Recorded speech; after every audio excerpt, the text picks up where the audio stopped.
విధంగా ఇక నుంచి నంది అవార్డుని గద్దర్ అవార్డు పేరుతో చిత్ర మరియు టీవీ కళాకారులకి అందజేయబోతున్నాం. ప్రజా యుద్ధ నౌక గద్దర్ అన్నకు ఇది మేమిచ్చే నివాళి. గద్దర్ అన్నను గౌరవించుకోవటం అంటే తెలంగాణ సంస్కృతిని ప్రగతిశీల భావజాలంతో సమాజాన్ని చైతన్యపరిచే ప్రజా కవులని ప్రజా గాయకుల్ని గౌరవించుకోవటమే.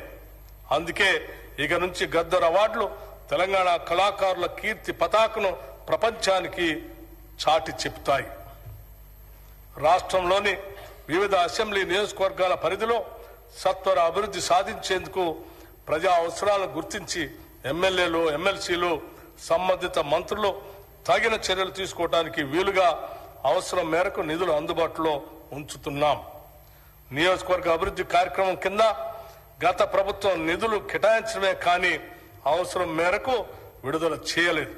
ఇక నుంచి ఆ పరిస్థితి లేకుండా ప్రభుత్వం